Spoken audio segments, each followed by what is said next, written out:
convinced to come forward and actually have this done. Retail and industrial parks with one story are an inefficient use of London's land and should be rebuilt with more levels to give more space for housing and commercial development. That's according to the Campaign to Protect Rural England. It's calling on the Mayor to lead a new approach to the capital's buildings. Alice Roberts is head of Green Space Campaigns at the organisation, and she's here now.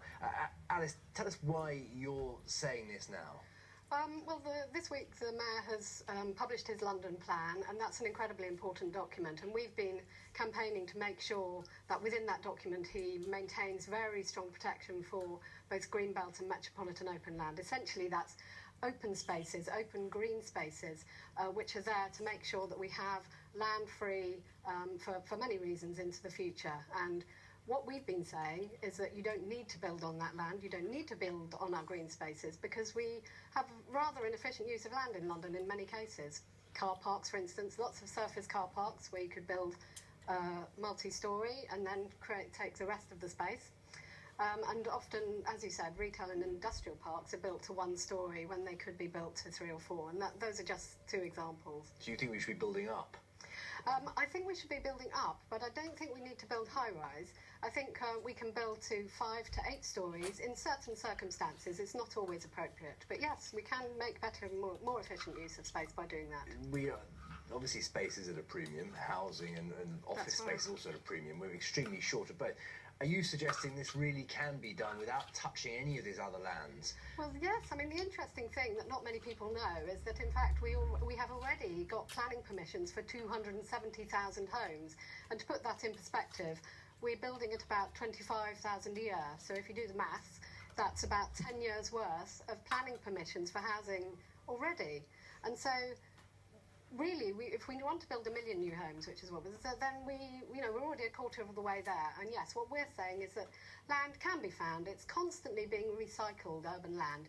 The idea that, just because something's built doesn't mean that you can't rebuild it is just completely wrong. And obviously some buildings we want to keep because they have historical value or other value. But yes, we can redevelop in ways which make more efficient use of space.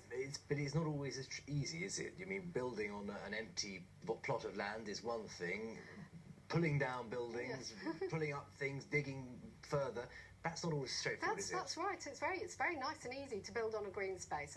In fact, it's easy in some ways, but then what you find is that because you're developing into less dense areas, you create traffic problems, you create the need for roads, which creates an expense, you create more traffic because often those developments are what we call car dependent, so people have to use cars, they don't have an option to use something else. Also, utilities, you have to put water in, you have to put electricity, so there are costs associated with building into green. So it's not that simple, but actually there are complexities, as you say, with redeveloping, but we do it, we do redevelop it, and we do have that option.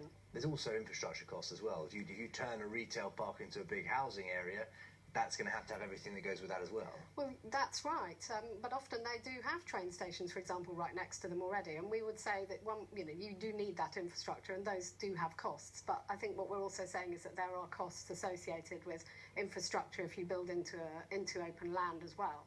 And of course, open land is unbelievably important for many reasons. I mean, not just for recreation, but we're starting to understand now how incredibly important it is to manage water, so flood management, air quality management, and those things are only really just beginning to be understood in the urban context because our climate is changing. Yes. Alice Roberts, thank you very much indeed. Fascinating debate, and certainly one to look to for the future of the capital. We've got to go to a quick break now, but still